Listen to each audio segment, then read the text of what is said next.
نحمده ونصلي ونسلم على رسوله الكريم أما بعد فأعوذ بالله من الشيطان الرجيم بسم الله الرحمن الرحيم إنا أنزلناه في ليلة القدر وما أدراك ما ليلة القدر ليلة القدر خير من ألف شهر تنزل الملائكة والروح فيها بإذن ربهم من كل أمر سلام هي حتى مطلع الفجر. وقال رسول الله صلى الله عليه وسلم من قام ليلة القدر إيمانا واحتسابا غفر له ما تقدم من ذنبه.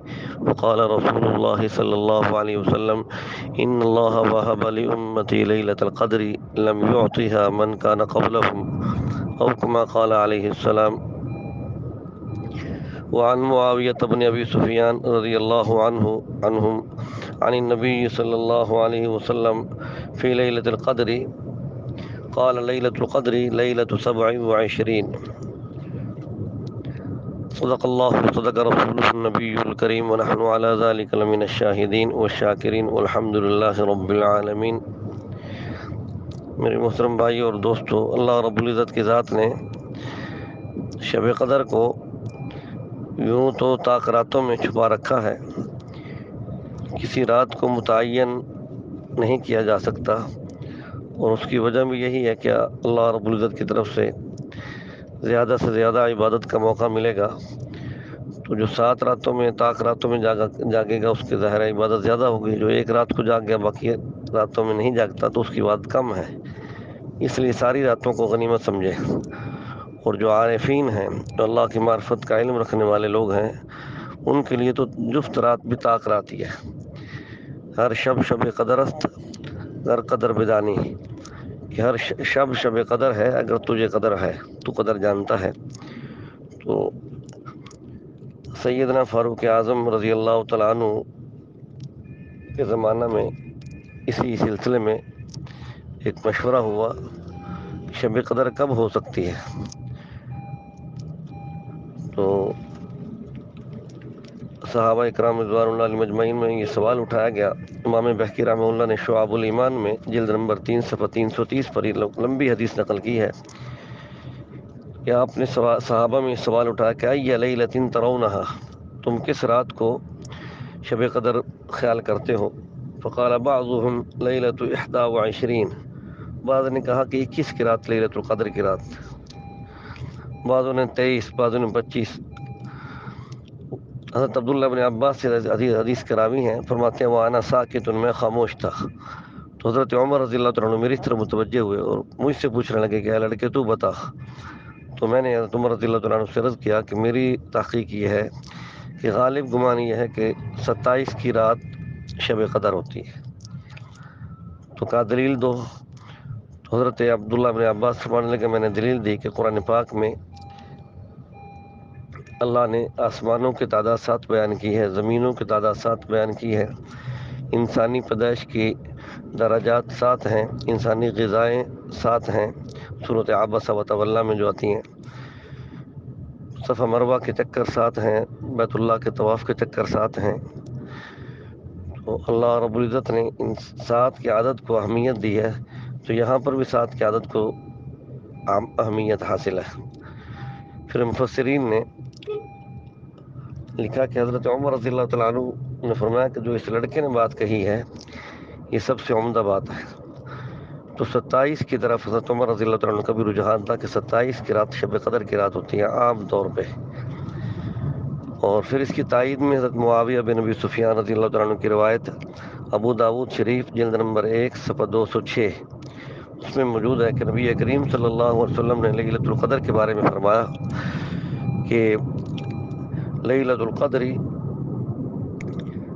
لیلۃ 27، کہ شب قدر جو ہے وہ 27 کی رات ہے. تو اس لیے غالب جو گمان ہے امت کے اکابر کا وہ 27 کی طرف جا رہا ہے. اور مفسرین نے سورۃ القدر کے اندر جو 3 دفعہ لیلۃ القدر کا لفظ آیا اس سے بھی یہ استنباط کیا ہے کہ لیلۃ القدر کا لفظ 3 دفعہ آیا اور اس میں 9 حرف آتے ہیں، تو 3 نام 27. تو اس صورت کے الفاظ سے بھی 27 کی طرف اشارہ جا رہا ہے. اور چونکہ اللہ رب العزت کی ذات نے عظمت قرآن کی عظمت کو بھی اس مہینے اور اس رات کے حوالے سے ظاہر فرمایا ہے، انا انزلناہ فی لیلۃ القدر، کہ ہم نے اس قرآن کو قدر کی رات میں اتارا ہے۔ تو آسمان دنیا پر بیت العزت کے مقام پر لوح محفوظ سے سارا قرآن یک مشت اتار کے اللہ نے وہاں رکھوایا، پھر وہاں سے ہمارے نبی حضرت محمد مصطفیٰ صلی اللہ علیہ وسلم کے قلب اطہر پر 23 سال کے کم و بیش عرصے میں یہ تھوڑا تھوڑا کر کے اتارا گیا۔ تو اللہ رب العزت کی ذات نے قرآن پاک کو اس مہینے کے اندر رکھ کر اس مہینے کی عظمت کو دوبالا کیا ہے۔ اس لیے علامہ ابن کثیر رحمہ اللہ نے تفسیر ابن کثیر جلد اول میں یہ بات فرمائی کہ پیغمبر اعلیٰ، کتاب اعلیٰ، مہینہ اعلیٰ اور رات بھی اعلیٰ، اور جو فرشتوں میں لے کر آنے والا وہ بھی اعلیٰ۔ تو امت کو بھی اعلیٰ ہونا چاہیے، وہ بھی گناہوں سے پاک ہونی چاہیے۔ توبہ کی طرف دعوت دی ہے کہ اپنے مقام کو پہچانیں، اس نسبت سے اس رات کو غنیمت سمجھیں۔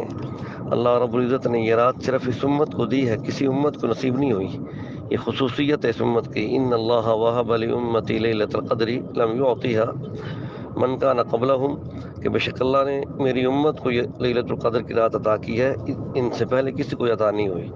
تفسیر در منصور جلد نمبر 6 صفحہ 371 سورۃ القدر۔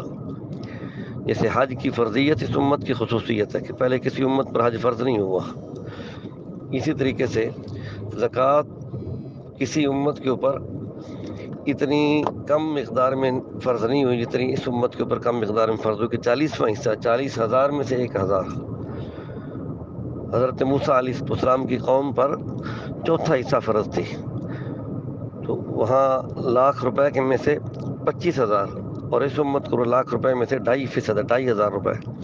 تو یہ اللہ کا احسان ہے۔ باقی اس رات کے اندر طاق راتوں کی خاص تو دعا ہے جو سیدہ عائشہ رضی اللہ عنہا کو اللہ کے رسول نے بتائی تھی، اس کی کثرت کی جائے۔ سیدہ عائشہ فرماتی ہیں میں نے عرض کیا یا رسول اللہ ارائیت ان علمت ای لیلۃ لیلۃ القدر ما اقول فیہا، آپ کی کیا رائے ہے اگر مجھے معلوم ہو جائے کہ کون سی رات لیلۃ القدر ہے تو میں اس میں کیا پڑھا کروں؟ آپ نے قولی، تو یہ دعا پڑھنا اللہم انک عفو تحب العفو فاعف عنی، کہ اللہ بے شک تو بہت معاف کرنے والا ہے، معافی کو پسند کرتا ہے، مجھے معاف کر دے۔ ترمذی شریف جلد نمبر 2 صفحہ 191۔ پھر حضرت حکیم الامت اشرف علی تھانوی رحمۃ اللہ علیہ فرماتے ہیں کہ لیلۃ القدر میں، شب قدر میں ساری رات جاگنا لازمی نہیں ہے۔ یہ جو لوگ کہتے ہیں کہ شب قدر ایک خاص وقت کا نام ہے جس میں تجلی ہوتی ہے، تو یہ بات صحیح نہیں۔ شب قدر ساری رات رہتی ہے اور اس کا ہر حصہ شب قدر ہے۔ قرآن پاک میں ہے یہ حتی مطلع الفجر، طلوع فجر صادق تک یہ رات رہتی ہے۔ تو اللہ رب العزت کی ذات سے اس رات میں اپنے گناہوں کی بخشش مانگی جائے، اپنے فوت شدگان کے لیے دعائیں کی جائیں، اور اپنے خاتمہ ایمان کی دعا کی جائے، اور مصائب اور حوادث سے پوری امت کے لیے دعائیں کی جائیں حفاظت کی۔ کچھ لوگ ایسے بدبخت ہیں، بد نصیب ہیں، جن کی بخشش اس رات کو بھی نہیں ہوتی۔ ان میں شراب کا عادی، نشہ پینے والا، نمبر 2 والدین کا نافرمان، نمبر 3 رشتہ داری کو بغیر شرعی عذر کے کاٹنے والا، قطع رحمی کرنے والا، نمبر 4 وہ لوگ جو آپس میں ناراض ہیں، صلح نہیں کرنے والے، یہ لوگ بھی، ان کی بخشش بھی نہیں ہوتی۔ امام بہقی رحمۃ اللہ علیہ نے فضائل الاوقات اپنی کتاب میں اس کا ذکر فرمایا۔ تو اس لیے اس رات کو اپنے گناہوں سے توبہ کی جائے۔ جو لوگ ناراض ہیں وہ ایک دوسرے کو معاف کر دیں، صلح کر لیں۔ حدیث شریف میں آتا ہے جو ناراض ہیں اگر ان میں سے ایک شخص نے دوسرے سے معافی مانگی اور اس نے معاف نہ کیا، تو جو معاف نہیں کرے گا اس کے بارے میں مستدرک حاکم کی روایت ہے کہ لم یرد علی الحی حوضہ، وہ میرے پاس حوض کوثر پر حاضر نہیں ہو سکے گا۔ اس کے ذمے اتنا بڑا گناہ ہے جس گناہ کی وجہ سے مجھ سے میرا قرب نصیب نہیں ہوگا۔ تو اس لیے اللہ کی ذات سے ان گناہوں سے اپنے آپ کو بچاتے ہوئے اس رات کی قدر کریں، اور اس رات کو 3 حصوں میں، شاہ عبدالعزیز رحمۃ اللہ رحمۃ طاق راتوں کو 3 حصوں میں کر کے گزاریں۔ پارہ نمبر 21 کی پہلی آیت کریمہ کے حوالے سے اتل ما اوحی الیک من الکتاب واقیم الصلاۃ ان الصلاۃ تنہی عن الفحشاء والمنکر ولذکر اللہ اکبر، کہ کچھ رات تو قرآن پاک کی تلاوت کی جائے۔ اتل ما اوحی الیک من الکتاب، کہ اے نبی تو تلاوت کر اس چیز کی جو تیری طرف وحی کی گئی ہے۔ تو قرآن پاک کی تلاوت کا حکم ہے اللہ کے نبی کو، تو یہ امت کو بھی حکم ہے۔ واقیم الصلاۃ، نماز قائم کیجیے، تو اس رات میں صلاۃ و تسبیح پڑھیں، نوافل پڑھیں، لمبی لمبی رکعتیں، لمبے رکوع، لمبے سجدے کے ساتھ ادا کریں، اور وَلَذِكْرُ اللَّهِ اکبر، اس رات میں اللہ کو کثرت سے یاد کریں۔ اللہ کے ذکر میں درود شریف بھی آتا ہے، کہ درود شریف کے شروع میں بھی اللہ کا نام آ جاتا ہے، اللہم صلی علی محمد۔ استغفر اللہ بھی ذکر اللہ میں آ جاتا ہے، سبحان اللہ والحمد للہ تیسرا کلمہ بھی درود شریف میں آتا ہے، اب اس میں ذکر اللہ میں آ جاتا ہے۔ دوسرے تمام جو اذکار ہیں وہ سب ذکر اللہ کا حصہ ہیں۔ اللہ ہمیں اس رات کی قدر کرنے کی توفیق عطا فرمائے۔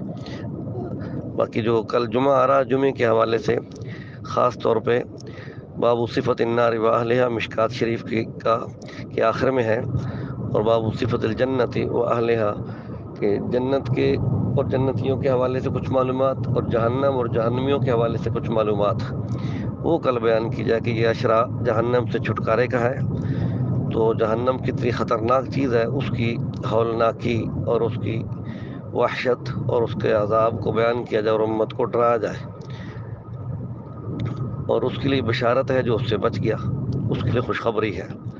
تو وہ ہے کہ وہ دائمی نمازی بن گیا، پورے 12 مہینے نمازی بنا، یہ نہیں کہ صرف رمضان میں نماز پڑھتا تھا۔ اور جس آدمی نے روزے رکھے، اگر روزے چھوٹ گئے ہیں تو ان کو قضا کرے، وگرنہ اس سے بڑا بد نصیب دنیا میں کوئی نہیں ہے۔ السلام علیکم ورحمۃ اللہ۔